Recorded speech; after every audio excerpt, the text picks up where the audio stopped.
You are? Okay. Good morning. Today is Tuesday, July 7th, 2026, and we are here at 9 a.m. for the Board of Commissioners regular board meeting.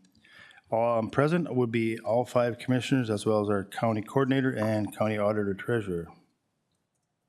At this time, we'll stand to say the Pledge of Allegiance. Pledge allegiance to the flag of the United States of America and to the republic for which it stands, one nation, under God, indivisible, with liberty and justice for all. Wonderful. Thank you very much, everyone. I would like to ask, are there any amendments to the agenda today? There are none, Mr. Chair. Thank you. And with that being said, could I ask for a motion to approve the agenda then? So moved. And is there a second available? Second. Thank you. Let's take a quick vote. All those in favor can signify by saying aye. Aye. Opposed? Okay, we got the agenda passed. We'll move on to number 4 today, which are our consent items. Today I have the meeting minute approval of June 16, 2026, a gambling permit for NWTF Stratton Blackbirds on 8/21/26, gambling permit for the Rotary Club of Sauk Center event on 8/28/26, and hire social worker Lisa Thielman, start date to be determined. Okay, you've heard the consent items, and I would ask for a motion to approve these. A motion to approve. And is there a second? Second. We've got a motion and a second. We'll take a voice vote. Those in favor can signify by saying aye. Aye. Aye. Opposed? Motions have been carried on the consent items. And the agenda for number 5 is the county auditor treasurer, and we'll go through the warrants. Today we have auditor warrants. Let me get to, my computer is not set up today. My apologies. So background is sent for review. Recommendation is to approve the June 26 auditor warrants with an ACH and a manual payment totaling in the amount of $5,476,414.23. Okay, the first 5.1 auditor warrants in the amount shown on the BF of $5,476,414.23. We would need a motion to approve that. So moved. Thank you, Commissioner Newman. Is there a second? Second. Commissioner Denny's going to second. At this point, we can take a roll call vote. Commissioner Newman, Yes. Commissioner Denny, Yes. Commissioner Becker, Yes. Commissioner Naska, Yes. Commissioner Byers. Yes. The next item I would have would be the commissioner warrants. Background sent for review. Recommendation is to approve the commissioner warrants with an ACH and a manual payment totaling the amount of $77,456.53. Okay, 5.2 today is commissioner warrants in the amount of $77,456.53. Chair would recommend, or Chair would ask for a motion, please. I'll motion to approve. Thank you, sir. And is there a second? Second. Thank you, Commissioner Becker. We have a second. We'll now bring this up for roll call vote. Commissioner Naska, Yes. Commissioner Benny, Becker, Yes. Yes. Commissioner Denny, Yes. and Commissioner Newman, Yes. Commissioner Byers. Yes. First time I ever did that. Health and Human Service Commissioner warrants. Background is sent for review. Recommendation is to approve the Health and Human Service Commissioner warrant, ACH and a manual payment totaling the amount of $94,704.17. Okay, 5.3, Health and Human Services Commissioner warrants. The amount is $94,704.17. Can I get a motion to move that forward? I'll make a motion for approval. Thank you. Commissioner Becker, was there a second today? Second.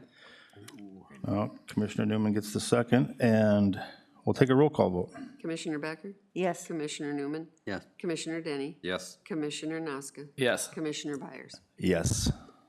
The next item I would have is the Health and Human Service SSIS warrants. Background is sent for review. Recommendation is to approve the Human Services SSIS warrants with an ACH and a manual payment totaling in the amount of $43,531.43. Okay, last warrant, 5.4, Health and Human Services SSIS warrants. $43,531.43. Could I get a motion, please, to approve? So moved. And a second? Second. Commissioner Becker gets a second, and we'll do a roll call. Commissioner Denny? Yes. Commissioner Becker? Yes. Commissioner Newman? Yes. Commissioner Nasca? Yes. Commissioner Byers? Yes, Thank you. you're welcome. Okay, Oh, two. those listening at home, we're on agenda item number 6, Public Works, with a couple items to discuss. Good morning. Good morning, everyone. Lauren? Our first item on the agenda this morning is a request to authorize to repair the floor drains at the northern shop. I'll provide a little background here. The shop was constructed in 2002, and due to the exposure of all the salt and sand and basically wet conditions, the floor drains, which are made out of metal, are starting to rust and deteriorate to the point that we need to replace them. Therefore, I reached out to a number of local contractors to basically cut out those grates, like a 6-inch around them, cut them out, form them back in and repair them or replace them. Due to various issues, we've only gotten one response from local contractors. Therefore, I brought this up to our facilities committee, and they all agreed that we move forward with the contractor from the Staples area, which is Busker Concrete, and he provided a quote of $12,485 to do that work. We actually budgeted right around $30,000 for this work, so we're really happy with that amount. Therefore, we'd like to move forward with replacing those grates this year. Our options are to approve or not approve the attached quote, and the recommendation is to approve the attached quote from Busker Concrete in the amount of $12,485. Okay. So, board, we'll look for authorization to do this. Can I get a motion to do that? I'll motion to approve it. Thank you, Commissioner Nasca. Is there a second out there? Second. And Commissioner Denny gets a second. Would I entertain discussion? Yeah, just a second, if you don't mind quick here. Please. No, I'm glad we got a local contractor to bid on it because these guys, I know these guys, they do good work, so. Yeah, you should they've be done hap- some other should work be- for the Should county. be very happy with the Yeah. work they do, yeah. Yeah. And I know during the facility meeting, that's what our discussion was too, is that they were the low bid on the cement that was poured out at the fairgrounds, Busker. Yep. And so that's why we felt comfortable with moving this forward. Yeah, absolutely. Yeah, and a little history, they actually did the concrete work out at the new facility out by the city hall. I guess what we call our storage facility out there, the county owns. Industrial They park did- over there? Yeah, they've done a lot of work for Todd County, so. Perfect. Okay. So, any other discussion, team? Okay, hearing no further discussion, let's take a voice vote. All in favor of approving the contract for Busker Concrete, signify by saying aye. Aye. Opposed? And passed. All right, 6.2, please. Yes, our next item is just a discussion, just kind of a informational topic about some of our equipment purchases we'd like to move forward on. They're both for the 2026 and 2027 fiscal years. I have the second, Denise, if you wouldn't mind going, perfect. Going to our capital improvement plan for our equipment. This year, we're looking at replacing a tractor mower, a Chevy one-ton truck, and a trailer. Also in the discussion today is next year's plow truck. So we'll jump right into the one-ton pickup on the next slide.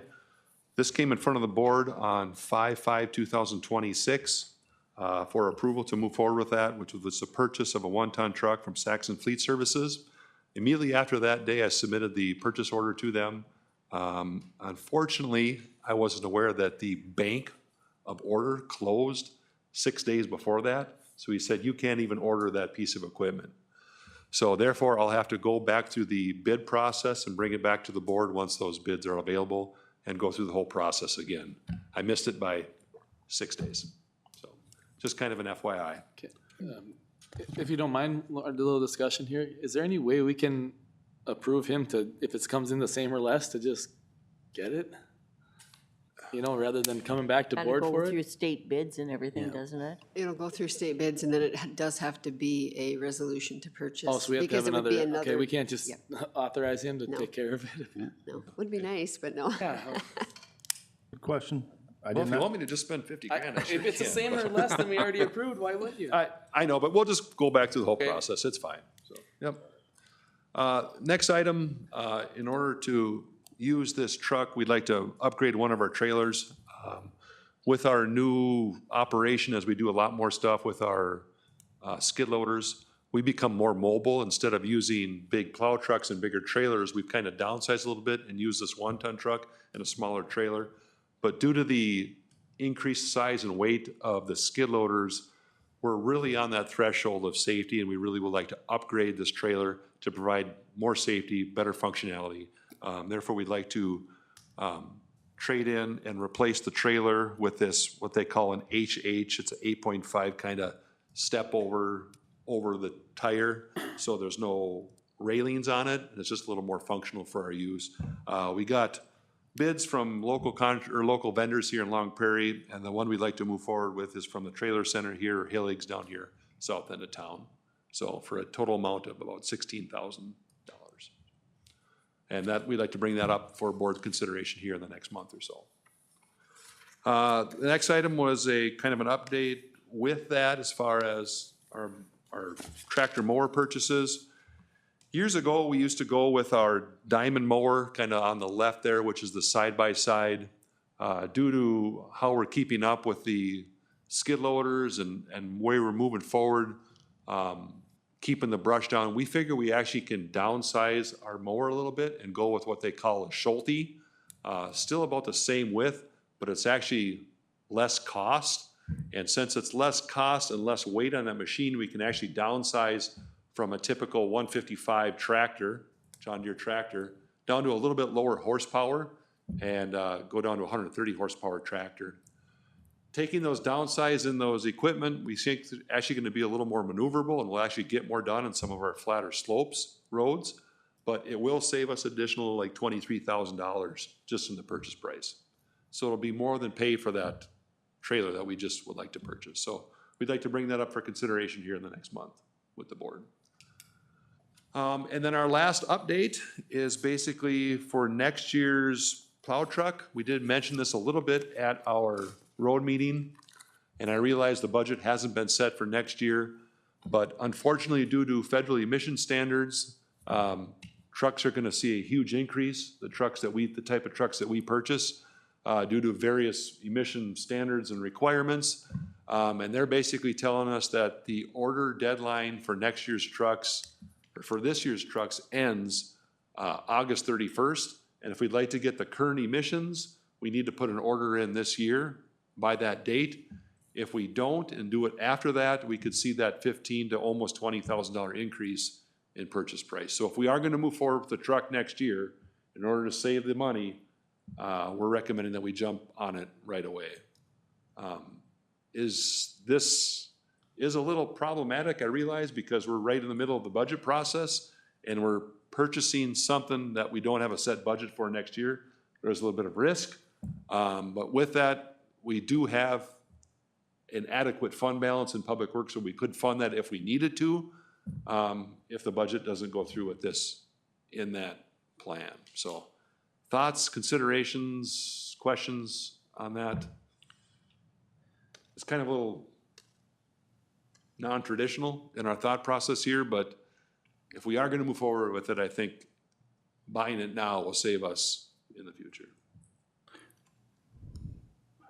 I would say that in the current budgeting, which, you know, besides Tim and I and Jackie and no one else has really seen much of, but there has not been any discussion about the capital, cutting of this capital expenditure.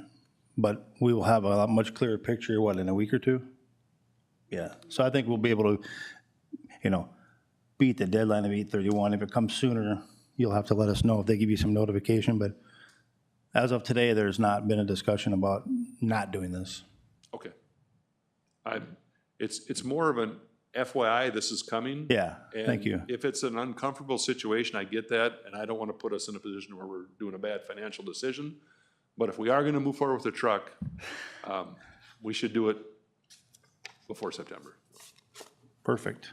Yeah, I agree that you gotta go through the budget process and then before we bring it up for a vote, yeah. Okay, great. I'll That's keep all I you. had. Thanks, sir. Thank you very much. Okey-dokey. Thanks, Lauren. Okay, we're going to move on to agenda item 7 today, which is some acknowledgement from the County Ditch and Ag Inspector. So Nancy, hello, good morning. Morning, Nancy. Morning. I got 2 agenda items. First one is just to acknowledge receipt of a County Ditch 11 hold harmless agreement for ditch maintenance and install a private crossing. Attachments are the hold harmless agreement and the aerial photo recommendation. Todd County Board of Commissioners approves the following by motion. Acting as a Todd County Ditch Authority, acknowledge receipt of a hold harmless agreement application from David and Edna Bontrager to clean a portion of County Ditch 11 in Section 7 of Ward Township.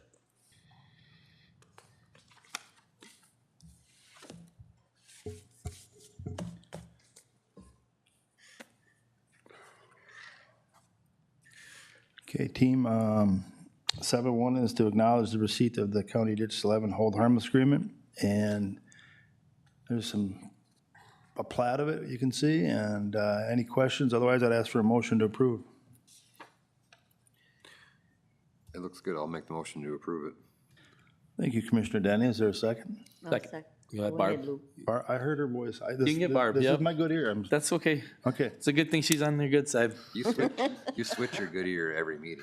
I was hoping you wouldn't catch on. on. Hoping you wouldn't catch on to my good ear trick. Okay, we got a second, so let's take a vote then, huh? All in favor can signify by saying aye. Aye. Opposed? Passed. Okay, the next agenda item is County Ditch 27, hold harmless agreement for ditch maintenance. Background is sent, the resolution, hold harmless agreement application, aerial photo, and the project pictures. Option is approve the hold harmless agreement or do not approve the hold harmless agreement. The recommendation, the Todd County Board of Commissioners approves the following by motion.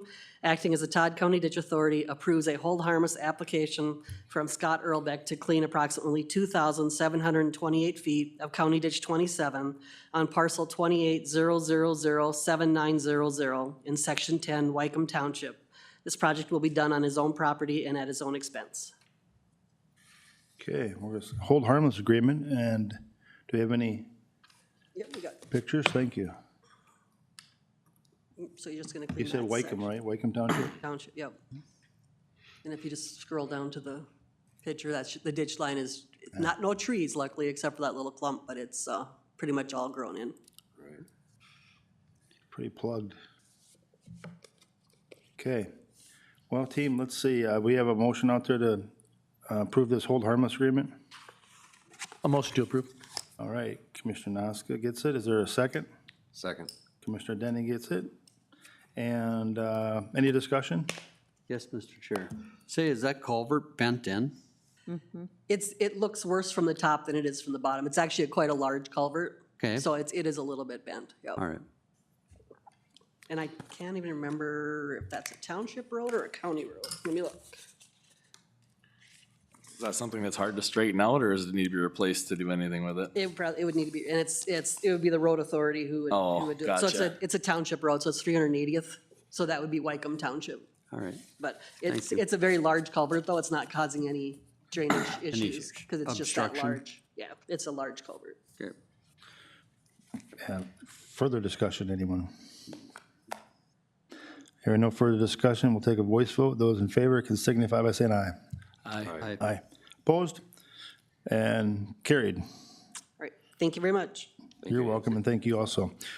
Okay, agenda item 8 today is solid waste. They'd like to schedule their annual meeting. Good morning. Morning, Mike. Good morning, everyone. So the item we have before you is to schedule an annual solid waste meeting. In the past, we've always done this with you as the 5-member board to come out and visit our facility and talk about future and different things. But as you know, the 18-month construction project, we kind of put that on hold, so we'd like to get that reestablished. We did give you some options for the solid waste meetings that we currently, committee meetings that we currently hold, August 13th and then September 10th or October 8th. So we'd like to just, coordinate that with that when Mr. McCon comes down. And the other 2 commissioners are already present. So that's what we are starting with now for projections for scheduling that meeting. What time is the regular meeting? What's the time? Usually it starts at 10:15. We can adjust the time. I don't think that's a big issue for, The 13th, we have Soil and Water Board of Supervisors meeting. Yep.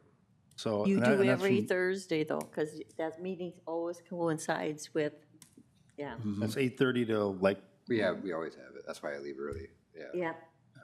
Can we bump, So if we can start we bump that the solid waste a little later? meeting a little bit later. So well, it's it'd be right- nice, I mean, he's coming from, You guys are, everybody's in he's town coming except from me. Bangor Otter Tail. Oh, we're You're in Long Prairie. we're in Long Prairie anyways together in the morning. Oh, You'd be down here, that'd be good. yeah. Okay, Okay. wonderful. Okay. You know, you know. The question is what time? Can we Well, bump I it, would bump it to say- 10:30?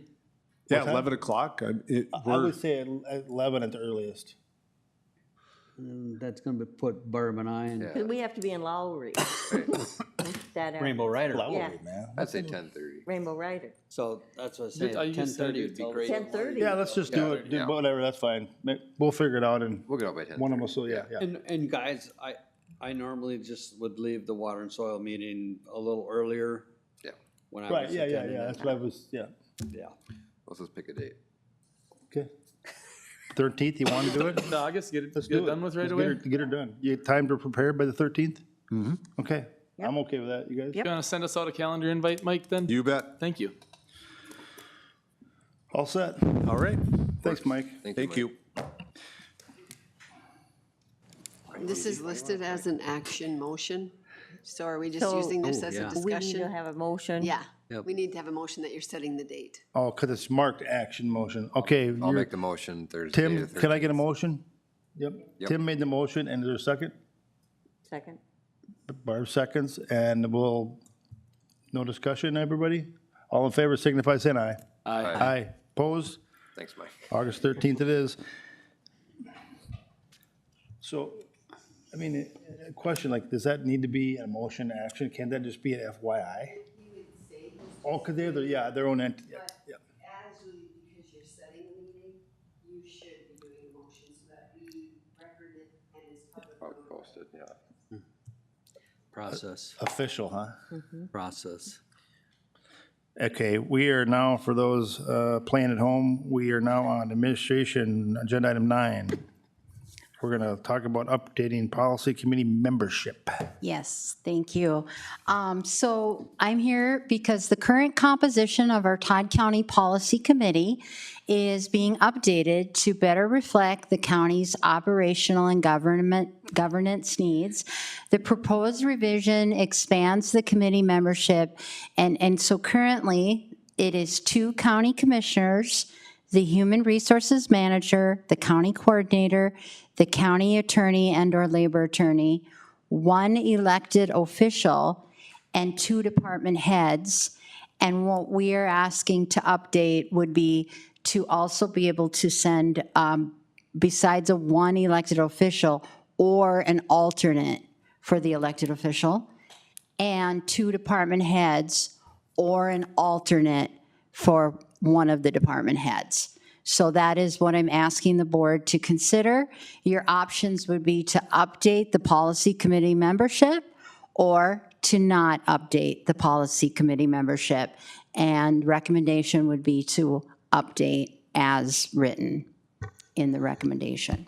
Could we have some discussion? Yeah, go start. Okay, being on the policy committee for several years, we'll go through the 2 county commissioners. Commissioner Newman and I sit on that. The human resource would be Lisa Guzek. Lisa, and then let's see, I can read, county coordinators, Jackie, county attorney would be John, or Susan as our labor attorney. Elected official would be Denise, and we're asking for an alternate on that, and usually the alternate would be Jolene. Well, it's an elected, so we would recommend Kim, Mike. probably. Okay, John's already would there. be Kim instead, okay? And department head is Jackie Ock and Lauren. Lauren Feldbaum. And usually Jackie sends, Abby. Abby or- Dieters. and then Lauren, used to be Lori, but does Lauren, Typically, they don't have And, the, yeah. Jackie's the only one because she had so many committees that she sits on. that she wasn't in attendance, so she, in the past, would have Jenna. And now that would be Abby Dieters. Abby Dieters. Yeah. Yeah. Otherwise, Lauren used to send Lori, but that's not typical anymore. And in my case, it would be Jolene, but that's not typical either, just Yeah. in the event we're talking about Union Street. Yeah, I never gave that a thought because usually Jolene would come up. Yeah. But some of the decisions and Yeah. what we're looking at are so important that those two, the elected official and then the department head, have felt strongly that somebody needs to be represented at the meeting each time. Yeah. Okay. Any other discussion before we, And the county commissioners, do we have alternates listed on the first of the year? Don't we usually have? You can choose to do that when you list the committee we- teams in the first Okay. meeting of the year. But usually as county, as commissioners, if one of us can't make a meeting, we just call Call somebody. a commissioner down, Yeah, That seems to work. yeah. No, I've got nothing. I'm good. Good. More discussion? Other than who, you said you put Kim as an alternate for you? I just said it has to be an elected. Yeah. It just Okay. could be any of the Probably elected be Kim. officials that Yeah. sit on it. Well, John's already on And it, it, so. and it meets the first Wednesday of the month, correct? Yes. We've only really got one of their. Yeah, right. Besides Sheriff Allen. Okay. Can we get motion now? Can I get a motion? Anybody want to Yeah. make a motion to approve? I'll make the motion to Tim's update gonna- policy committee membership to, Commissioner Denny, as stated. the Honorable Commissioner Denny. Is there a second? Second. Okay. The esteemed Commissioner Newman gets the second. Any more discussion? Hearing no more discussion, let's take a voice vote. All in favor signify by saying aye. Aye. Aye. Opposed? Motion carried. Thank you. On to standing reports. Denise, go ahead for it. Go for it. The auditor treasurer's office is really heavy into election. We're testing machines, we're prepping ballots for being sent out. ABs are coming in strong. We have people at the counter, we have people requesting them by mail. So those are being processed and sent out. Mobile home tax statements are being prepped this week and should be mailed out by the end of the week. And committees that I sat on was policy and finance. We are now moving forward with our second round at the end of the month, which will be callbacks to see where departments can cut in their budget. And then we'll finalize things in August to bring to work session the end of August to approve in September. Thank you very much. And we'll move on to county coordinator report, please. I participated in arbitration with our Sheriff's Supervisory Teamsters Union, had a meeting with Point and Pay, with a system rep, meeting with Paycom, participated in the facilities meeting, the finance meeting, the policy meeting, a meeting with Health and Human Services, a meeting with Innovative Office, and met with the Todd Wadena Community Corrections Advisory Committee. Thank you so much. Commissioners, Lou, would you please start us out? Yeah, Thank you. It was nice to have a few days off here recently, but we did have the Todd County Fair since the last meeting, and I was personally there. I helped them set up, and then we sold tickets at the grandstand. And for the rodeo on Friday, it seemed like there was an amazing attendance at that. I mean, the grandstand was full. The VIP was filling up by the time we were done selling tickets. So it was pretty impressive. From what I've heard, the rodeo put on a pretty good show. So Yeah, it was. other than that, nothing that's out of the ordinary. Okay, thank you so much. Commissioner Denny, how about you? Yep, Prairie Lakes meeting, finance meeting, sat in the arbitration Monday, and yeah, I guess that's it. Besides, yeah, just want to mention, just like Lou did too, the fair was, that was a great fair. I mean, the Fair Board, Egg Society, everybody 4-H worked really hard, get displays out, get everything set up really nice, neat, and clean. This board was receiving a lot of praise for our commitment and help to making the fairgrounds, the improvements out there and facilities. They came in, they hustled too. I know there's just a lot of people that made that weekend really, really special for this community. So just want to give thanks to everybody who helped and participated. It was a really good deal and a really good weekend and great weather. It was a good success for for Long Prairie and, you know, for all the people. So thanks again to everybody who helped with that. Perfect. Commissioner Becker? Yes, attended the Todd Wadena Community Corrections Consultant meeting here. Had facilities, attended Region 5, and also the policy meeting. Also attended the Todd County Fair on Friday afternoon. And the cement looked nice, and the tin around that building really improves our fairgrounds, so I agree. Yeah. Thank you. And, good? You're okay? Oh, there, Yeah, go ahead. there was a lot of gap between the last meeting and Yeah. this meeting. But anyways, Yeah, there was. Attended the Sauk River Watershed meeting on the 16th. The Long Higgins project is moving forward. They had to have Representative Weiner do some language change as far as the bond. He did get that accomplished, so they are moving forward with a different plan than what was first established. So hopefully the project should be done or started by this fall. 17th, Rainbow Rider tour of Long Prairie. We went around and, Yeah, we did. yep, toured the town. They showed us some of those places that they were having some difficulty picking people up, but it was a good tour. Then we had a Rainbow Rider Zoom meeting trying to clear up some of the stuff on the new facility in Alec, and got that taken care of. I attended the Osakas Parade, and then on the 4th, West Union Parade. I want to thank the sheriff's staff for coming down into West Union and doing traffic control. Did an excellent job, so appreciate that. And then I spent 5 days up in St. Louis County and was a porcupine for the deer and horseflies. All I have. Perfect. Let's see, we had extension, since we did have We had extension. extension Later too. that night, Denise and, we were at the Rindy Farm, Yes. which was, got a great operation out there, Mr. Rindy. And then the next day, what do we have? Anyway, oh yeah, opioid, we met with opioid, and they're gonna put out another round of RFQs to get people to apply, so we could grant some of that money to them. I'm hoping that our team puts in RFQ for some of the stuff you'd like to have. That'd be great. Don't want to interrupt you, Bob, but I've had so many positive comments on the boxes that are out that they can dispose of their needles and stuff, so, I mean, everybody is so thankful for that. So, Cool. yeah. That's good to hear. It's nice to get feedback like you know, Yeah. stuff that our team has done, so. We met as a finance committee 3 times since the last meeting and working on that. What else we got? We met with HHS, and I think they're gonna come today and talk to all of us together about some of their things they wanna do. That was them too. Yeah, it was something, wasn't it?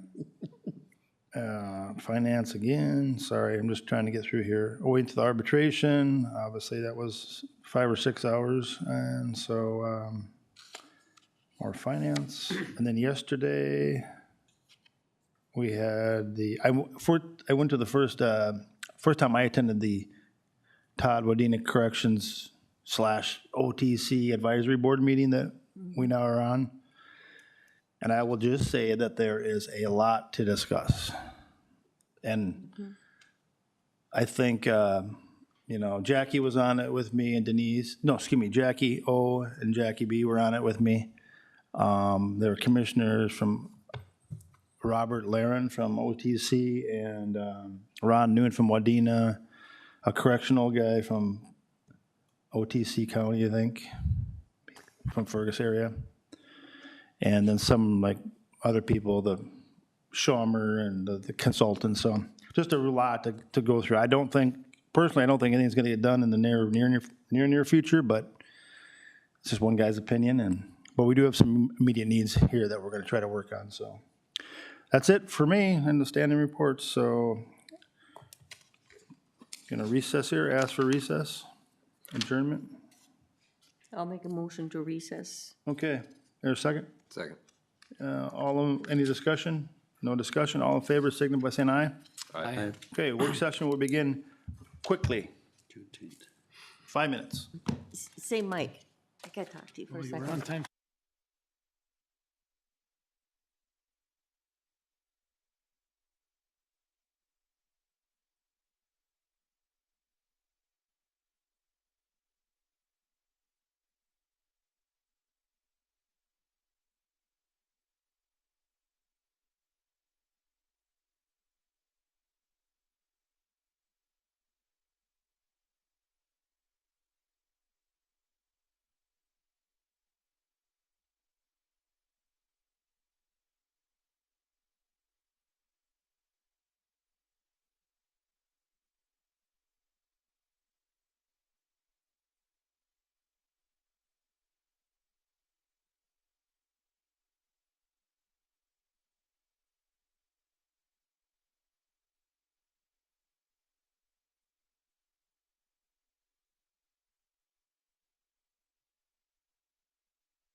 8:40, right on schedule, actually a little bit ahead. That's our Board of Commissioners work session agenda today, Tuesday, July 7th, 2026. And agenda item number 1 will be MIS part-time to full-time position discussion. And our director of MIS will be here to do this. Good morning. Good morning. Morning. What I have for you today is to talk about my current part-time position moving to a full-time position. Currently, MIS is 3.5 full-time employees. I'm asking for 4. This did go through personnel and finance last year and is actually budgeted for this year. I did go back to personnel this year to talk about it again, and they wanted me to come to talk to full board. And in front of you is kind of a layout of what MIS has to take care of. Kind of broke down between different kind of areas of what we all do. On the bottom there, you'll see just a couple little stats on there. We've had a lot of onboarding and offboarding the last few years, which takes a lot of time out of MIS.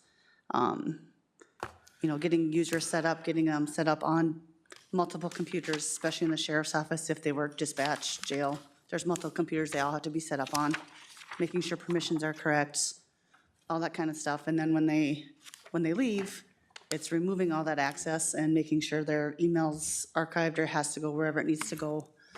That takes up a lot of our time.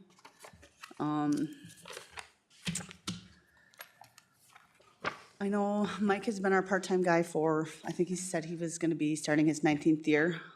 So in 20 years, technology has changed tremendously. It has gotten more efficient, but on the back end, it's gotten more complicated as far as security and setup of these things to make sure that they're secure. I think most of you guys know we have been somewhat short-staffed for the last year and a half with people out on medical, so that was kind of a challenge. We are getting our day-to-day stuff done, but we're not getting anything beyond that completed. We're a little bit behind on some of our compliance stuff, because usually if you have to make changes to something, it breaks something, and we don't have the staff to fix 100 computers if it actually breaks something pretty big. We do maintain over 300 devices, printers, phones, PCs, laptops, servers. We're still, usually in January, I purchase all of our new laptops and PCs.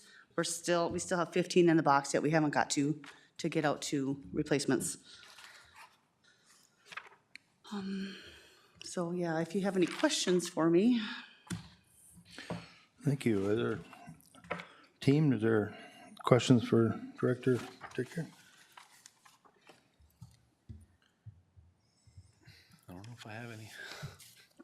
I have no questions. We've this has been through personnel a couple times now. We've had lengthy discussions on this position and the need for it. No questions. Anything I had, they've been answered through our multiple meetings. Mr. Chair, I do have a question. Is there analysis on here or in your planning for CPT being the host? Because I know all of our help tickets now go through CPT. Even if we get locked out on our computer, we used to just call down there, and we don't do that anymore. We go through CPT. So was any of that analyzed in this? Well, so far we have 1,600 tickets created. That was no CPT, because we didn't create a ticket for that. Okay. So yeah, that was, and I looked kind of back in the last couple of years, this is about average. And like I said here, I bet you there's about 20% of issues that don't get tracked, because people come into our office, they catch us in the hall. Like all of our new PC setups, we create one ticket for. You know, there could be 30 PC setups. It's just easier for us to track it in one ticket and then instead of 30. Software installs, you know, we're going through a casework migration with Health and Human Services, so there's been a few software things that we've had to push out to 60 different computers that we don't necessarily make a ticket for each one. So some of those numbers are a little off. Yep. I have a question, Lisa. This is kind of this whole, what people, you know, what we're all doing there. I know our law enforcement and we have what they call that camp, what was that, Tim, on that? The cell tower, or maybe you weren't, the cell tower, remember that in the budget? So I'm just trying to understand how, if this is something we can do or can't do to help maybe, everyone. There's a cell tower, we have different cell towers in Todd County that we run our 9/11 messaging through and stuff. Am I correct there? I think that's how it was. Yeah. And they needed like a some type of microwave deal to get those signals to come back to dispatch and different, 9/11 calls and whatnot. You don't have nothing to do with that?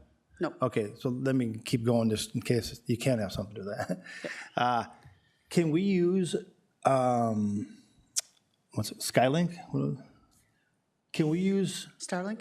Starlink? Thank you. Can we use because the budget ask from law enforcement was $250,000. Can we use Starlink to get those messages back to us and quit paying? We have to pay maintenance on there. We have to pay a yearly fee for them also. And if we could just get a Starlink deal to run all this whole program, that seemed like it'd be a much better way. Does the team have any knowledge of Starlink, or could they? I mean, I have Starlink at home. I guess as far as cell towers and that stuff, what the requirement is, I'm not involved in any of that. Okay. So that's kind of beyond us. So Today? Today, yes. Yes. Yeah. Thank you. Okay. Yeah. Okay, well, we might as well look at that. It was a crazy number. I thought, wow. It's $50 a month for Yeah, Starlink. and It's just amazing. I did kind of, Google it or check GTP or whatever, checked it out. I think you can do it, but the Packages. question is how reliable. I mean, those are things we'd have to know, so, okay. Yeah. Okay, that was my question about any other discussion? I use it up north. Did Just, you? I mean, otherwise I was driving like 2 miles from the cabin and the neighbor, I ran into him and he says, Randy, I got Starlink. He says, just drive into my driveway, I'll give you the password. I'm not shitting, Bob. It was like, boom, Excuse me. $50 a month he pays. Pretty good. Oh, Awesome. And we're in the middle of nowhere, so it worked. yeah, and I'm thinking this is from a, technology standpoint, whether it's your area or not, we don't know, but maybe something we could look, okay. Great. That's one of, My question is more to do around the budget part of it, what's needed and what's not needed. And I know we've been after this, it's been 3 years, I bet, Lisa. Yeah. Yeah. And,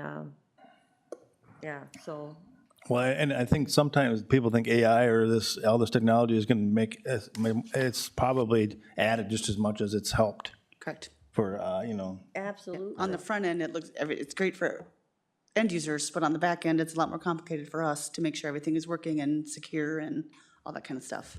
right. Well, I mean, we budgeted for this last year, Correct. so we are 6 months of, Correct. And I was waiting for the EM position to see what happened Right. with that. So now And that that's we good did, and done. you did present it for this coming year, obviously, or, as soon as possible, so. Correct. And you've built it into that for there, so. Correct. So, Mr. Chair, is there any way, adding this other person, if we can clean up some of the damn spam we're getting? I mean, I wish. I'm getting overloaded with spam, and then too? I'm trying to find my county business, and I'm getting so much shit Right. in my emails, it's just I like. agree. And it's only gonna get It's worse. thick. It's It's every, nuts. yeah. It looks so real too, because Yeah. yeah. But if there's nothing in that email that our spam filter Right. considers, Like an attachment or something. yep, or- it will come You through. could spam anything with Walmart in it. Correct. We can make it more, we can make it more to where it doesn't, but then you're probably gonna miss out on some legitimate emails too. Yeah. But my So, my Norton at home and my Arvik, is pretty clean. I mean, if it's spam, they throw that shit out right now. and I bet you we have probably 5,000 to 10,000 emails that are caught on our spam filter every day. I had It's only Randy, gonna get worse since it's an election year. I had one of my business in St. Cloud the other day, and it was from this farm and like home it. publication place. I'm like, oh, great, they're gonna give us some, like a PO. I'm like, oh, they're gonna give us some work. All right. And I'm like, I don't think I've ever talked to this guy before. So then I Googled the organization, said contact this page. I called the guy, said, can you call me back? Or he goes, yeah, I got hacked. And it's like, Just little stinkers out there monkeying around. Yep. Oh, okay. They are, they're monkeying around. Okay. Now if they just put that to good, you know. Yeah, dude, put it good. Okay, anything else, team, for Lisa? So I can, okay Bring to it. bring a board action next time? Bring it, I'm post. saying bring it, yeah. You know, like I said, you guys are on the finance and, Yeah, you know, yeah. go ahead and start preparing and then, Okay. yeah. Okay. All right, thank you Thank so you. much. Thank you, Have a Lisa. great day. Thanks. Adam, you're up. This would be a discussion for all you shoreline owners and Yep. Randy. Have an opinion? Yeah. We got to have these meetings every 2 weeks. Everybody's a little wonderful rusty here. Okay. Good morning. Morning. Denise, if you're able to go to page 3 there. Yeah, kind of that one above there. There you go. So, talking about cargo containers in shoreland areas, if you look specifically at part B there, it says that cargo containers may be used for storage in AF1, AF2, and commercial zones. So that tells us we can't issue permits for them in shoreland areas. We have a fair amount of requests for this, and there are a ton of them out there that should not be there. So, I'm talking with Commissioner Byers recently, and also some different folks out there, it seems like something we should give a look at, and it's been on the radar to do this for a while. So I did reach out to some of our neighboring counties. In Douglas County, they look at them like any other structure. They require a permit, and they need to meet setbacks. If they are placed there on a temporary basis, they do not require a permit, but in any case, they're required to meet setbacks. And then in Stearns County, it's basically the same process. They just require a permit. And Angie's comment was, if somebody has one for a legitimate reason, such as a move or remodel, they won't require a permit in those cases. Our neighboring counties are allowing them. I guess I just here looking for the go-ahead to maybe bring this to the planning commission and look at editing this section a little bit to allow them in shoreland areas and create some standards around what would be allowed, such as having them painted certain colors so they're not bright neon colors, or they blend into the other structures on the property, limiting the number, establishing that they need to meet setbacks and consider impervious surface requirements and all those sort of things, which seems like a very reasonable direction to go to allow people to use them. People love them. You can get them. They're pretty readily available. They're inexpensive, and they're highly secure. So people love getting them and using them for storage on their property. So that's really what I'm here to discuss today. Can I jump in quick before you? The one word that that shakes puts my spidey sense up is temporary. Because anything that's temporary really becomes permanent most of the time, I'm guessing. That's my hesitancy with it also. So Yep. if you're gonna do it, I would say the permitting is either way, temporary or permanent, that's what you gotta do. I absolutely agree with that. It's going to take us more time tracking those temporary situations and chasing them down. That I think if we just said, if you want one there, just meet all the requirements, get a permit. If you want it to be temporary, just move it later. But either way, just require a There's permit. probably restrictions, for, like is the setbacks and the neighbors, and we're not stacking these things up to make a wall, so I can't see Lake Charlotte or, from whatever. Yep. Are there any size differentials? And I'm not. Yeah, they have different sizes too. Yeah. Do we have to worry about something like that or not? You know, I guess I don't know that we need to worry about that so much, because things like setbacks and the impervious surface Take care of requirements and that stuff are going to limit what people can do. But setting limits like we have now, that you can't have more than 2 per parcel, or even in shoreline, we can be more restricted to that to 1 or something. And you can't cut the end off of one and 2 ends and then bring them together. That's not 1, that's 2. You know, One Sure. with a can't size have a tunnel of limitation, training. maybe. Yeah, and this is all the stuff we need to pick through to create, I think the standards that we establish around cargo containers are what's going to be the important thing. I don't think having a cargo container on a property in shoreline is really an issue. It's how it's placed there. Is it appropriately located? Does it fit into the character of the neighborhood? And those type of standards are what we need to look at to allow them. So, Mr. Chair. Yes, sir. And most of my lots on Lake Osakis are 60 by 100 and some. There's no way in hell they can put a container in those lots without being either over the impervious or create more parking issues like I seen all weekend. Because every Tom and Dick and Harry from the cities was up and they're parking all over. You know, and if you go into that second tier, it would probably be okay, because all of a sudden now the second tier, we've come in and implemented, okay, you're gonna have to have an acre or bigger lot.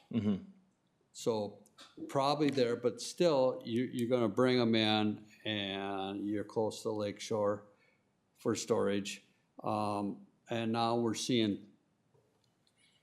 the third stage on Lake Osakis, the third stage of development, so they're coming out 3 stages. And I'm starting to see a lot of the trailers on that third stage, where they're just bringing them in. So, Yeah, and in that example, the riparian lots that are on the lake that are real narrow, I think the standards that we create would prevent them from being in that location, because they're already, most of the lots are beyond the 25%. Trust me, they will try. And I think that that's going to be even easier for us to enforce in the long run, because we have more standards created around them. So if somebody brings one in, we're notified of it, we can present them with the standards. That just wouldn't work. We can't issue a permit in that case. If you got a skinny lot, you'd have to just get some type of garden shed or, you know, something pretty small, which is not as secure sometimes, but that's just the nature of the beast. That's the lot you bought. That's what the rules are. Exactly. Well, the problem with the storage container is that once they're down, they're not easy for a landowner to move themselves either. No, you have to have something come in and move it. It costs money. It's heavy equipment to get that thing out of there. Not just, you can't just pick it up with your, your skid steer and I've remove had it. a gentleman for some time now, every month, where you at, where you at? I want to buy this spot in or wherever in Todd County. And I keep saying, well, yeah, we're going to look at it. So I just, not that one person's going to drive this decision, but you're getting some requests and people are doing it anyway. And it's a $25 permit, am I not right? Yeah, it would likely be, it's dependent on size. Something like this probably would just hit the minimum fee of $25. Yep, but it's based on square footage, so it might be a little bit more. It's pretty inexpensive. That's a one-time fee, or that's a annual? It's a one-time fee unless you move it or you bring a second, whatever. But if it's a one-time fee, it's pretty inexpensive. We may have raised our minimum last year to $50, but either way. I think that's out of, I mean, not out of line, I just think that's too low.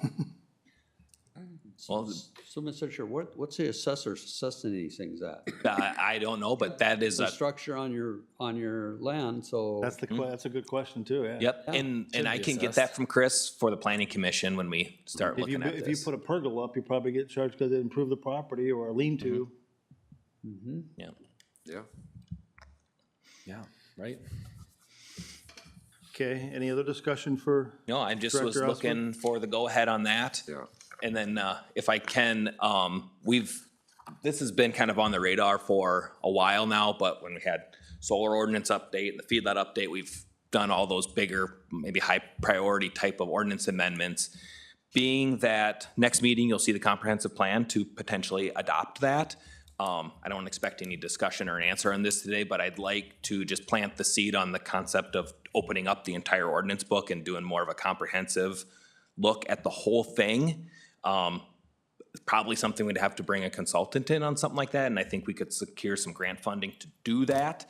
I just want to plant the seed on that concept to discuss later, because we do a lot of Band-Aid patchwork throughout the whole thing, that maybe looking at the whole thing and doing some updates, maybe it's time to do that in alignment with the adoption of a new comprehensive plan. But we'll focus on this for now. I just want to throw that concept or that idea out there for you to start thinking Mr. Chair, about. Adam, are we going to bring the comprehensive plan to a work session first, or? We can if you want to do that. We did bring it to the planning commission. Because when I was reading through it, there were different questions I had, I guess, and I wasn't able to do Sure.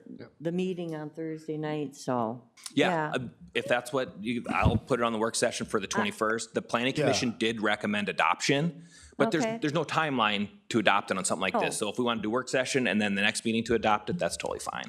Okay. So, You know, we've tried, whatever, to be expeditious in getting things done more quickly and with this Todd County government, local, whatever. But we also have to give it the right amount of time to Yeah, because come up once with all we these. adopt it, I Yeah. mean, it's I there wanna for a long time. vet it Yeah. and ask the right questions, like you Yeah. said. So, okay, great, thanks. Okay, so I will get this on a planning commission agenda, but work session for the comprehensive plan on the 21st. Thank you. Okay, Yeah. thank you very much. One question, Adam, are you gonna give us the paper Yeah. of the Yep. comprehensive plan? So, Sourcewell didn't want to print all the copies until it was adopted, in case there's changes. But once it is adopted, then they will print I think they were gonna print like 40-some copies. Have a copy Okay. printed, and Well- so we can review it before we even vote on it. All right, I will just print them in our printer then, and should I just stick them in your commissioner mailboxes? I got one, remember? You got one? So You gave me one paper, before solar. paper, Tim, Lou? I'm good. It good? sucks Okay. reading them on the Sure, computer. I'll stick them in your mailboxes downstairs. I'll get those printed today, hopefully, and stick them in Okay, your mailboxes. thank you. Okay, Good job, all right, thank you. thank you. Number 3 today. Okay. County lease agreement yearly percent. Our presenter is Jackie Bauer, our county coordinator.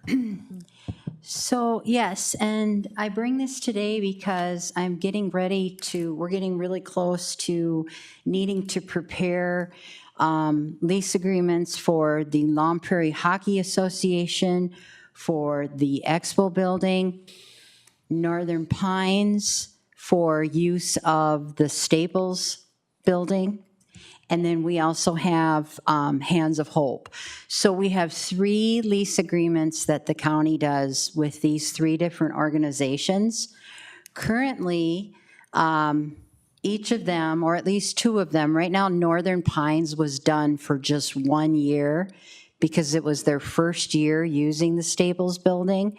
And so we just did a 1-year lease agreement, and it expires at the end of this year in December. And so we need to develop a new lease agreement. I haven't talked to Attorney Lindeman yet on any of these. But for the other 2, each year, we incorporate a 2% increase in the rent. And that, from what I understand, has been historically the rate that has been used. And I've been talking to Denise from the Auditor Treasurer's Office, and from what I understand is there's been talk for the last few years that we sometimes come up short in our utility cost and expenses from the building, improvements, and so it has been suggested that maybe we need to increase the 2%. And I'm just here today to get input from the board so that I can start to work with Attorney Lindeman on these leases. I would like to open up for discussion right away, and I'm gonna see if Barb Okay. wants to jump Yeah. in. After I read that, when you sent that out to us, the Expo Building, and we're looking at putting something in to do humidity. So that one I do not think should be set at just a 3% increase, because that's going to have to be set at what it's going to cost the county. Also, the Staples Building, we put in that new bathroom, and that has to be increased more than 3% because we put in a lot of money within that building. So just to say a 3% increase across the board, I don't think works this year. Thank you. Any commissioners want to jump in there? Yeah, I can chime in. So it would be a 3% every year, correct? Not every agreement. Is that, It'd be, so these are yearly agreements, right? what they have typically been is a 1-year, they're set up on 3 years, but they are reviewed by the board each year. Okay. Like 1 time a year. Okay. And it's a 2% every year. So here's XYZ rent amount. So The if we go- following year, yeah, it goes up by 2%. Following year by 2%. Every year, if we changed it to 3, it would compound like that, 3%. I every mean, year. that 3%, but like I said, those 2 buildings, because we've Yeah. put a lot of money, and at the time, we only did that 1-year lease in Staples, knowing that we were going to put the additional bathroom in, and that the rent would go up. So those 2 buildings, I think that we're gonna look at differently. Do the 3% increase, but they're going to have more, to cover our cost. Right. I mean, I think, I kind of think everyone should be looked at individually because, if you want to buy a lot on Lake Charlotte, it's one price. You want to buy a lot on Lake Osage, it's another price. And the amenities go with it and different things. You know, it's probably easier just to go, three, but, you know, I'll be honest, we looked at this stuff on Finance Committee, and you got to give it due justification to make sure that we're covering our taxpayers' costs.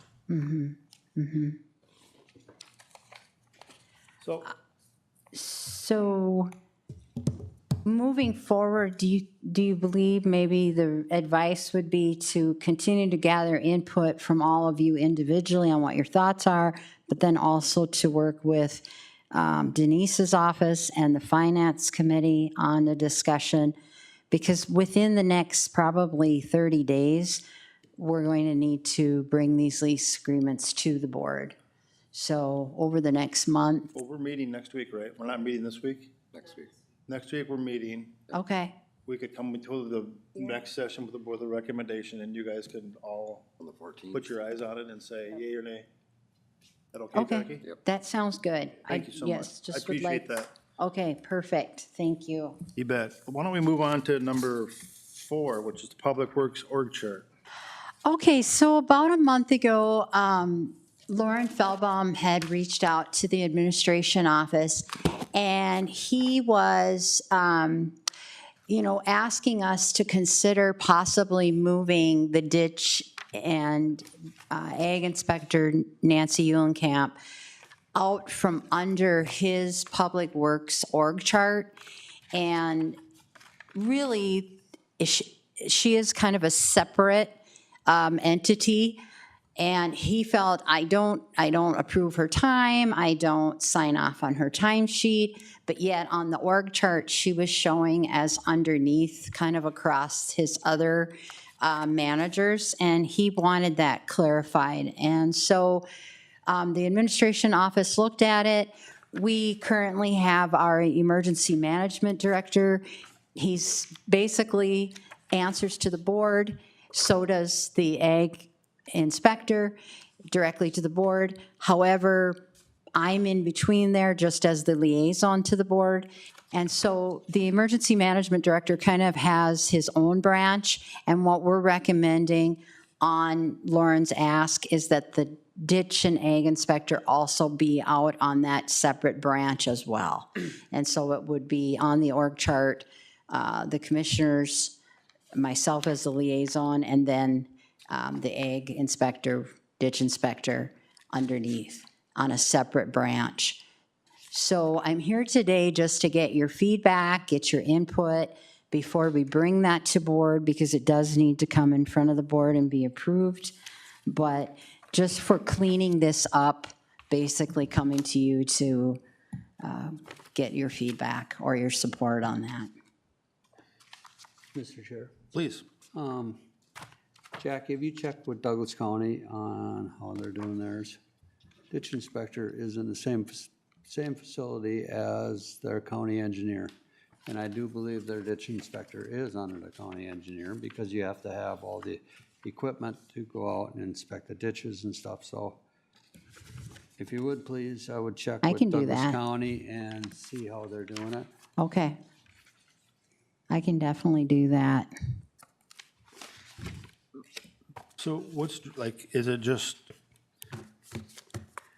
I'm assuming that the ditch instructor or ag inspector does use some of that equipment or coordination? Does anybody know, like, how much that is? Or You're talking Nancy? the ditch inspector. Yeah, is Nancy like, hey, I need your equipment for this? Or, and then the other thing is, who does approve her time off? Lauren does or doesn't? He does not. We don't have any idea who approves her time off There, or vacation or. he That's a little states bit he of a does gap there, I not, would so. But our solid waste and our public works share equipment from time to time too, though, and they're not in the same work chart. Yeah. So if you're trying to, Solid waste and who? public works. Public Works.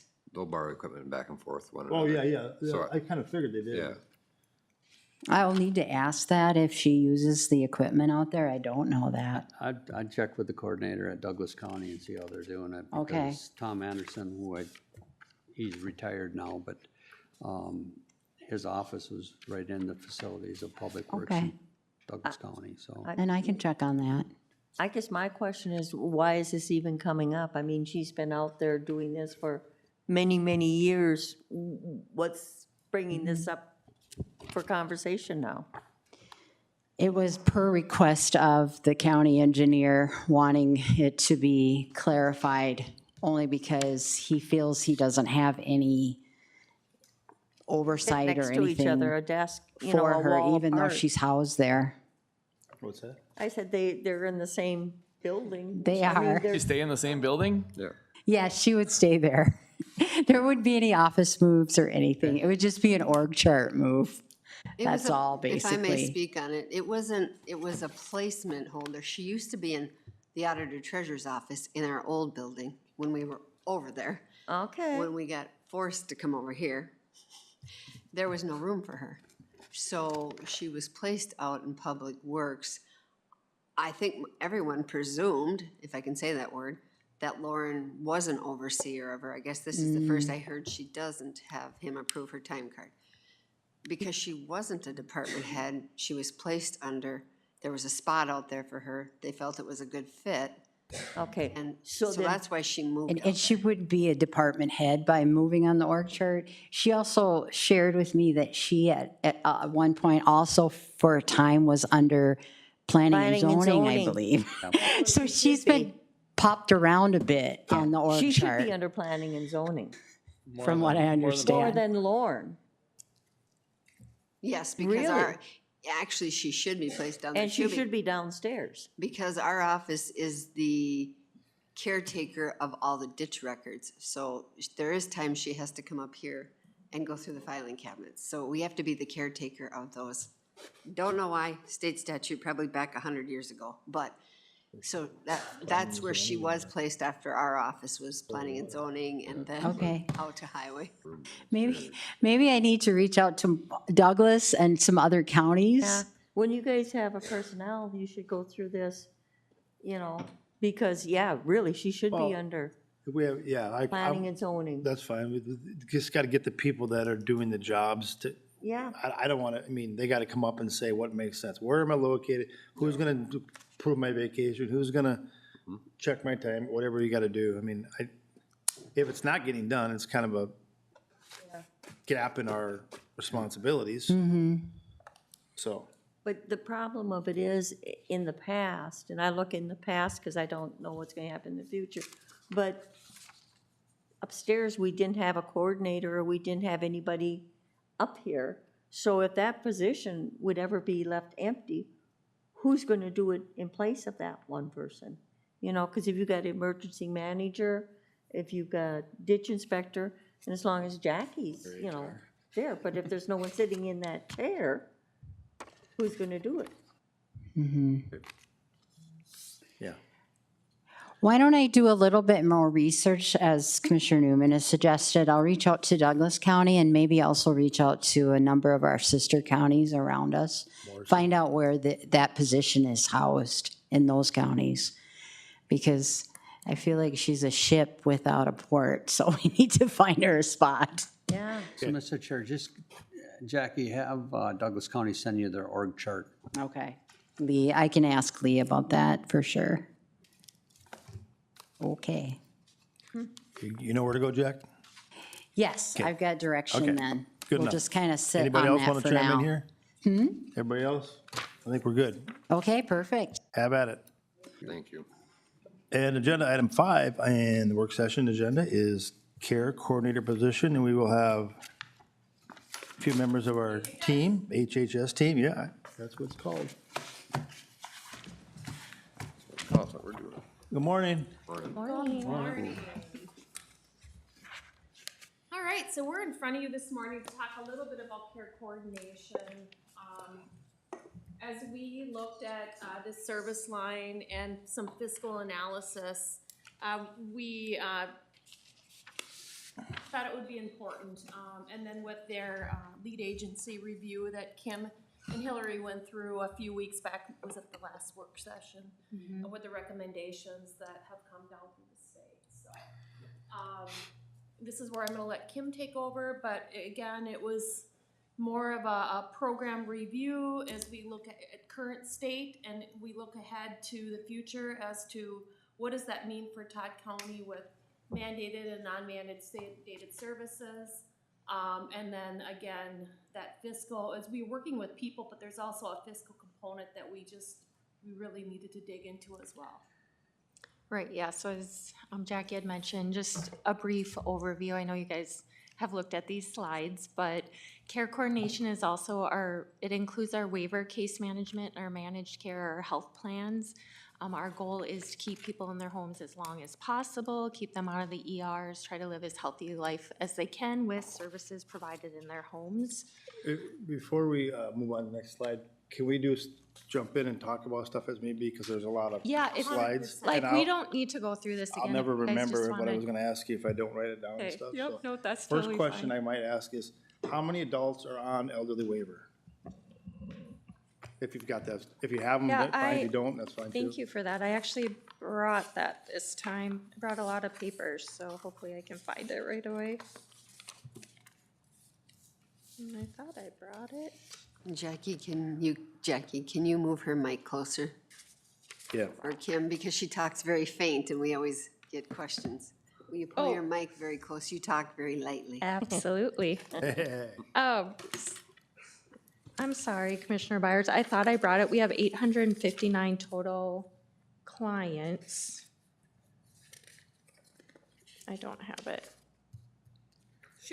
Shoot, I'm sorry. I will email it to you though. Okay. Oh, hold on, I found it. So under EW, oh, you're asking me to do, that's not gonna tell me because there's also our community well people. I can give you this copy though. Can't see it. I'm just kidding. Oh. Yeah, because I mean, knowing how many are on elderly waiver helps me understand the next part, which is the care coordinator provides case management. So they provide case management for 7 people or 70 people or 700 people? A couple hundred people, I'll guesstimate for you. With our managed care, we have our elderly waiver who are receiving the waiver, but we also have Community Well who they have MA and they're assigned to a health plan that we still provide that care coordination. They just might not be to the level where they need those waiver services. So that's the only distinction. They would still need those 4 visits that we would like to get back to. Some of the same requirements, they still have to have them in a health risk assessment and a support plan and all the paperwork that comes along with those yearly assessments. Thank you. Oh, I'm sorry. I don't like this. You feel a little close? Yeah. Sure, you can go to the next slide. Oh, I think Denise, there's one before that. It's just our current state of where care coordination is. And this is what we mentioned too at our update. The concerning thing is our wait list for an initial Min Choices assessment is 45 to 60 days out. We have probably over 30 people on our list now. These are numbers from June. Our caseloads, as lead agency review pointed out, are still the highest in the state. Over their caseloads that they want people to be at are between 40 and 45, and we're 20 over that for each of our care coordinators, 10 over the highest that they've seen. We have 2 certified assessors, currently 8 care coordinators, and then 3 DD social workers who primarily do DD case management, but because our caseloads are so high, they also each have about 20 of our other disability waiver clients. And then we have 15 clients contracted out for case management. When we are short, supervisors are covering caseloads. So currently Jake has a caseload and Hillary is just with our new care coordinator. She is getting rid of some of that caseload right now, but if we are short-staffed again, then she has to take a whole caseload on and then is unable to always do her supervisory activities like she would like to. And audits. And audits. Currently, care coordinators are doing 2 visits per year. We would like to get back to best practice of 4 visits. Currently, with a high caseload like that, it's even hard to sometimes get to those 2 visits. Staff feel like they're not providing the special care that they want to their clients because they have so many people and they can't always get in a timely manner to things that our clients need. And then the next slide is just, I wanted you guys to see where our contracted case management clients, these are our clients that we are financially responsible for that are placed outside of our county. And so we have Thomas Allen, who's currently providing that case management to those clients.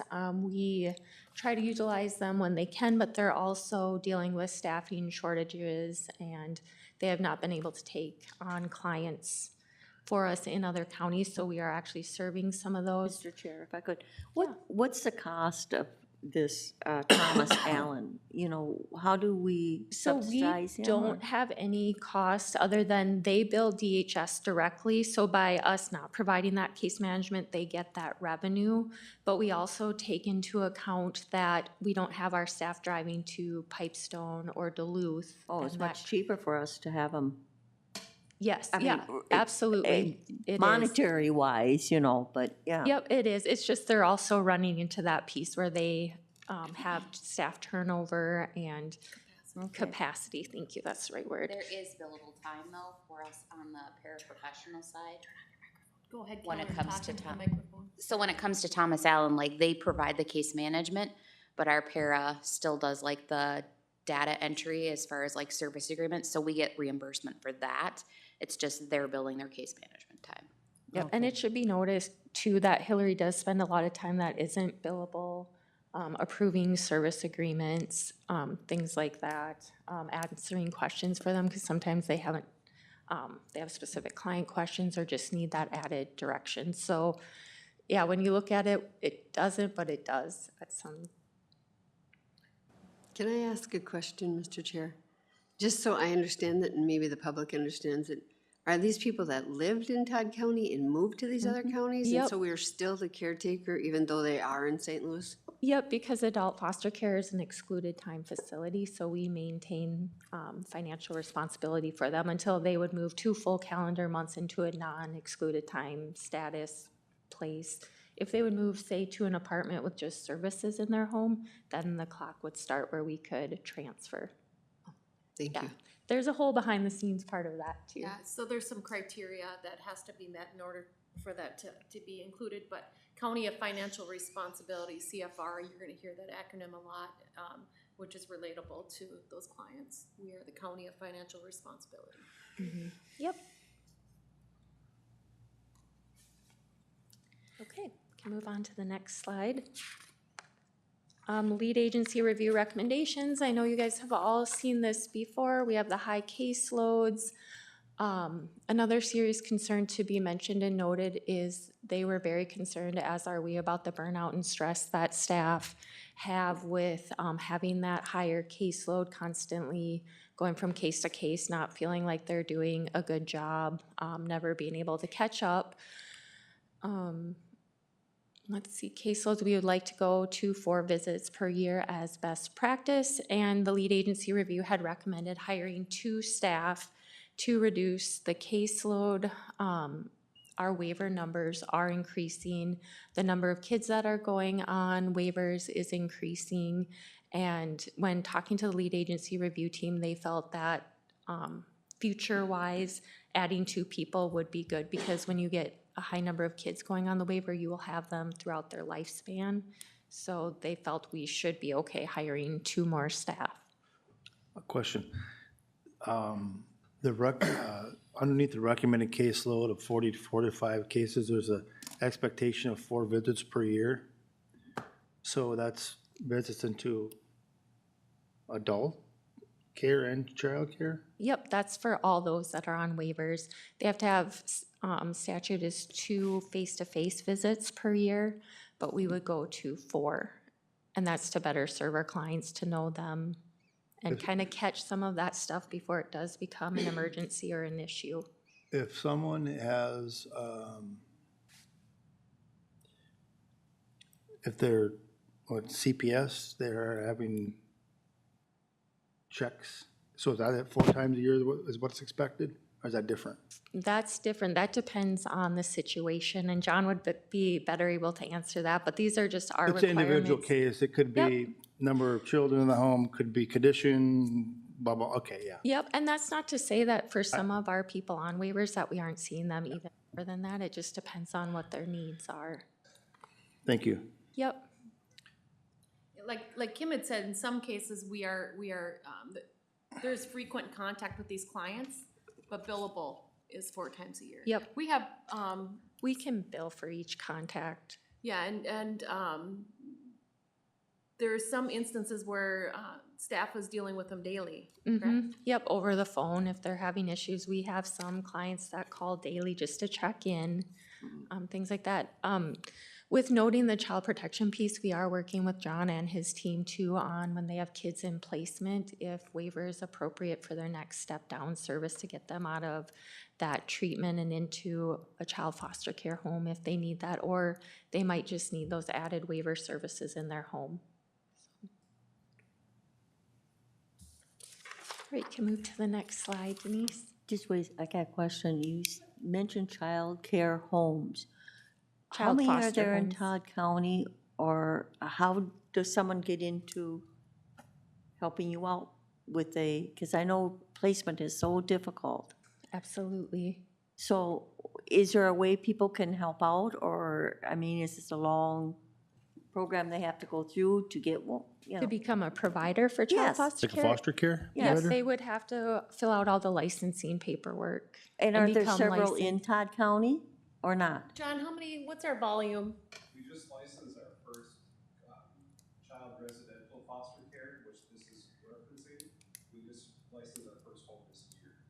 So corporate foster, this is corporate foster care that we're talking Okay, about, one within the county right now. okay, So the kids we're placing in foster care out of Todd County, yeah. they're That, still ours. That's a part of a problem, yeah. Yep, and so we're always looking for providers or people that want to do that type of work. Yeah. What's the capacity of that one, John? Do you know? Roughly? 4, I believe, 4 or 5. 4 or 5 children? That's a residential, what you consider residential, not commercial or not center? Right, it's a home that you license as foster care, but it's run by staff. Yeah. So they have shift staff that come in and work with the kids rather than a home where the parents are. It's shift staff that work with them.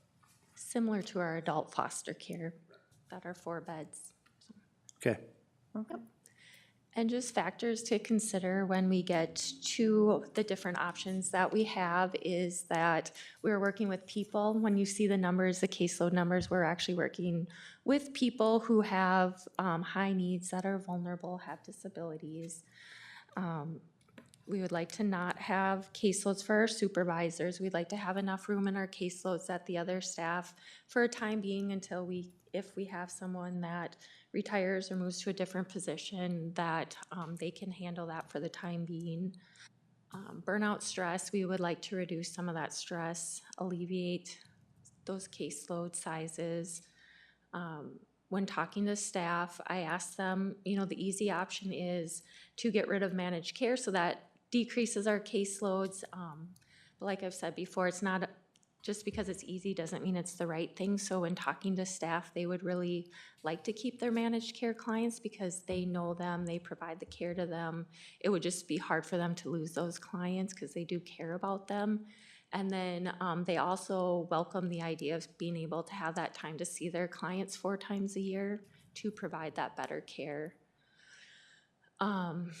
Care coordination, yes, that isn't a mandated service, and other agencies could do that. Those other agencies you're gonna find are located in the cities or St. Cloud area. They're not located here in Todd County, who know our resources, who know our people.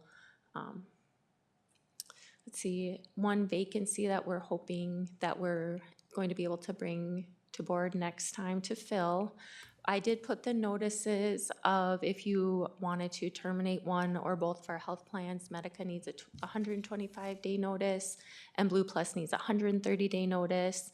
And at this time, when running all the different scenarios, we would not take case management back from Thomas Allen. That is always an option, but then we have to remember the drive time and the cost to do that. Something we also talked about, okay, so if we eliminated one health plan, being Medica or Blue Plus, what would that look like? We truly feel that we would see those clients choose the health plan that was remained within the county. So the work wouldn't go away, it would just be transferred to another health plan, because those clients like working directly with the care coordinators. Yep, and we've seen that with the transition of UCare to Medica, that people are asking their care coordinators, well, which health plan are you gonna be with now? Because that's the health plan that I want to change to. So thank you for mentioning that, Jackie, because that won't change our numbers too much. It'll just shift the work. Yep, and we'll still be in the same spot we are. So recently, UCare got out of the business because they were, fiscally, it wasn't feasible to continue the work because of capacity, cost. So the work transferred to another health plan. Yep. And with clients. So we continue to serve those clients that were receiving UCare as a health plan. It just shifted to another health plan. Yep, and we now know that UCare care coordination will end September 30th, so there will be that shift. So, and then, yeah, just to note too, I didn't put that on here, but our reimbursement rates from the health plans and even through our DHS case management rates are low. That rate has not changed in 10+ years. So we're working with that too. And of course, trying to become budget neutral in this program has gotten us to where we're at, because it's just not possible with those reimbursement As rates. we look ahead into 2027 and know that we are all, we're looking at the mandated and non-mandated services and what makes sense. We talked about, do we continue care coordination? That seemed to be the easy answer at the time, but when we had Caitlin do some analysis and working with Kim and Hillary on that, we soon found to be that, yeah, we could do that, but at the end of the day, it's probably not the best answer for serving our clients, but also fiscally for the county. So I'll let Kim go through the options and just talk and have Caitlin talk through that a little bit. Yes. Sorry, if I may, that bullet about staff would like to keep managed care because they don't want to lose their clients. Is managed care, what is that? That's like our Blue encompass? Plus, Medica, and UCare care coordination, EW, Community Well, and special needs. And Caitlin, basic you've care. mathed this out? Yes, I want to say thank you to her That's what for you're gonna talk running. about next, or? Yeah. Okay. She I ran wanna hear many from different. you if it maths out or not. Okay. Do have those papers if you want. So when we look at our options, I'm gonna let Kim kind of go through the options really quick, if you wanna do that real quick, and then we'll let Caitlin math it out. Absolutely. Yes, we'll let her math it out.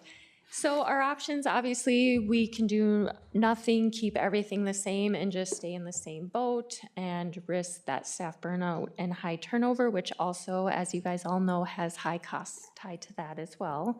We can do the waiver only, no managed care, waiver and Blue Plus, waiver and Medica, or the one that we really feel is the best option is to keep everything the same, continue to refill the vacancy, and add the 2 staff. So when we talk about the vacancy, we had a care coordinator move into To our DD developmental disability right, waiver. and that was because of retirement.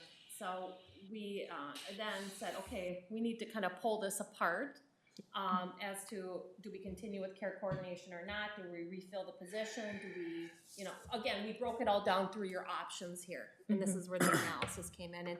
And we did take this to personnel, we did take this to finance. The thing is that we did get permission to fill the vacancy at this point, so that was posted. Yep, and interviews are already completed, so we'll be bringing that to board next So that time. box has been checked regarding to fill the vacancy, so just so you're aware. Caitlin, I'm gonna hand it to you. So with filling the vacancy and then not hiring any staff, but doing waiver only, which we thought would have been our best option financially, it would end up costing the county $556,000 a year. And so then we started to look at the other options of keeping waiver because that's the mandated service and then moving on to Blue Plus or just Medica. Blue Plus was $671,000 a year would cost the county, but it did reduce the caseload sizes significantly. But then you factor in the possibility of Medica's clients moving over to Blue Plus. And then waiver and Medica, that was $592,000 a year. Loss, yep, these are costs to the county. And then waiver and Blue Plus and Medica, so keeping it all the same, adding the 2 staff, it is $374,000 a year with manageable caseloads. Adding 2 FTEs. Yep. So there's no right answer. The results surprised us, I will say. We thought, oh, this is gonna be easy. Let's look at the mandated and non-mandated services. Consider not doing care coordination, but also we talked about all the other facts with serving our constituents and our residents, adding 2 staff members, refilling the vacancy. It's gonna provide better service, but also help us monetarily when it comes to the numbers in our budget and moving forward.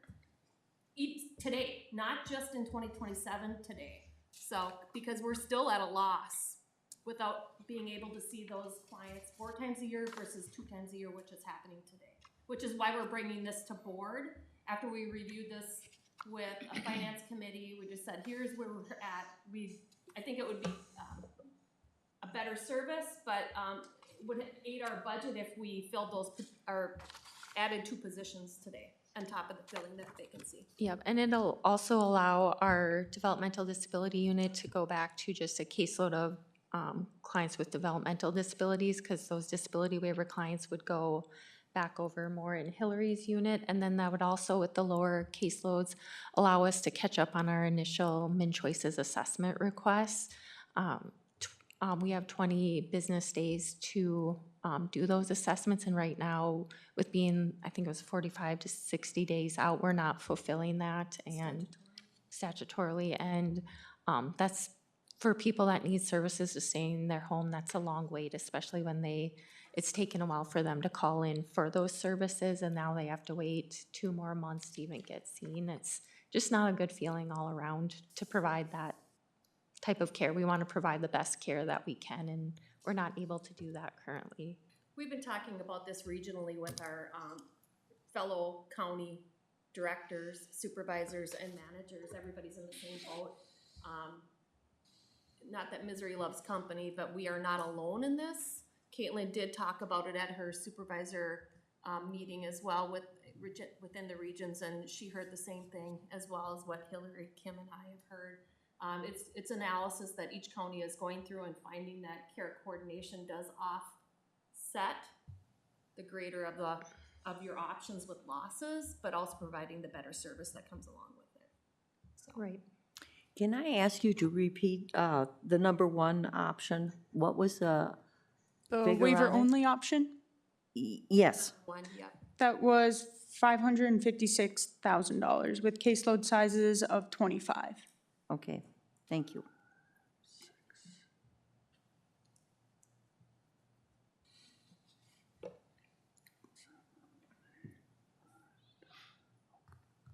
I don't like it when we leave you speechless, but I know it's not a great predicament that we're in, but it is a predicament that each county is in at this point, so. My question, what happens if we go with 1 new hire and 3 times a year visit? We're still at a loss. You're still at a Yeah, loss. a greater loss than what we would be. A greater loss. Because you're not bringing the state money in. Right, we're bringing Less of a the loss to county have 2 in, more yeah. people, yeah.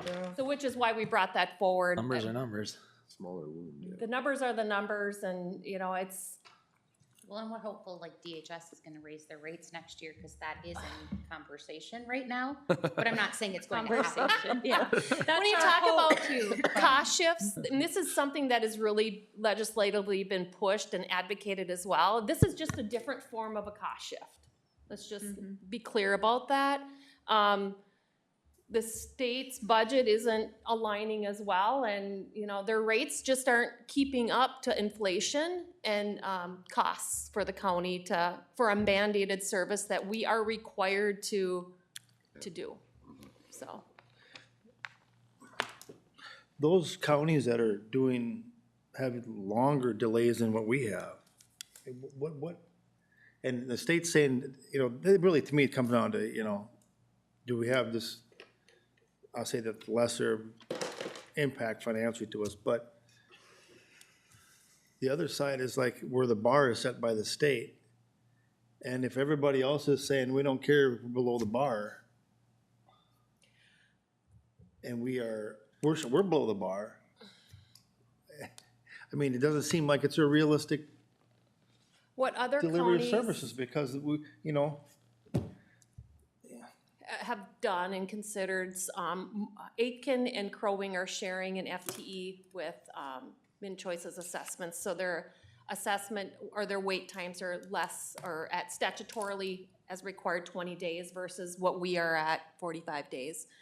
Morrison has a part-time pool that keeps people or FTEs under the, I think, what is it, the 67 day? 67, 76 hours, whatever, hourly, yeah. so people are knowing that they have other full-time jobs, but this is an extra thing that they can do. Side hustle.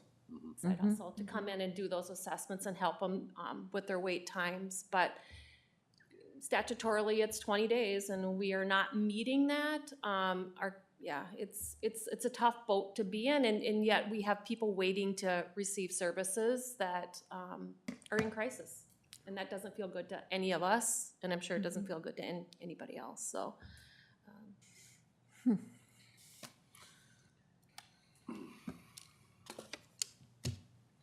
So our request is to come to board at the next board meeting in July and ask to fill 2 FTEs so we can start seeing those caseload sizes go down, visits go up to 4, and help balance, better manage our clients, but also help our budget in the long run. Because we're still at a loss today, a greater loss as we look at our books today that we can better manage.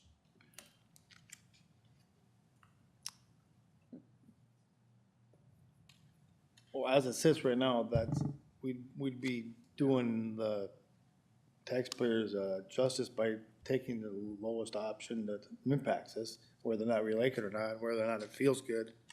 It doesn't always feel good to just add positions, I not know. just add them, but to add positions when you're in a deficit, but. Or how much more do you want their to explore? And that's kind of what brought us to this part-time place, employees. is Hillary came to me and Kim probably 5 months ago, and I said, absolutely not. We cannot add FTEs with our budget today. I just can't come to the commissioners and do this, but I think we need to look at, we really need to tear apart care coordination and the mandated and non-mandated services. But what has also put us in this position today, doesn't feel good. Clients aren't being served at their highest capacity, and we're losing. And at the end of the day, what seems to be the right answer wasn't the right answer. It's affecting our budget because we're not able to recapture some of those dollars like we could have been doing. To that end, we're also working our people a little harder than they should be. If they're backlogged and have more caseload than they should have, I mean, that's not good for the employee or their mental health either. And we want to keep people out of crisis. I mean, that's what the intent of this is to serve our people, and we're not doing that. We're not doing a good job. That's why, Kim had said people want to keep their clients and they want to continue what they're doing, but we also know that we're not doing a good job at that right now. We're doing a great job with their high caseloads. Don't get me wrong, they are doing an amazing job, and that's something that Lead agency review you said. commended I them cannot on. believe that your staff are able to keep up with the high caseload sizes. and that we did so well on our review that we did, so. Mr. Chair, I got a question. I'm looking at the org chart here, and I counted out 13 manager, supervisor positions. And if I break that down, that's 84, you have 97 total positions, and you break that down, that would be 13 over 84. So for every manager, supervisor, you're overseeing 6.46 employees, which isn't a hell of a lot. Industry standard is 6 to 8. But when we're looking at where we're adding these two, and let me share that we've eliminated 2 positions last year already. We've eliminated, actually 3. We shifted 1 person out of Kim's unit, down to Stevens, but, those 2 positions would be under Hillary in adult services, as adult services supervisor. Hillary, how many do you supervise today? 11, so that would add 13 to her.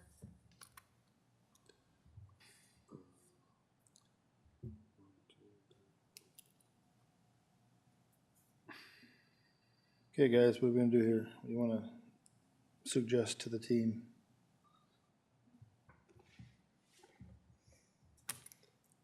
I think we gotta bring it forward as much as I'm said I wouldn't hire any I know. new people.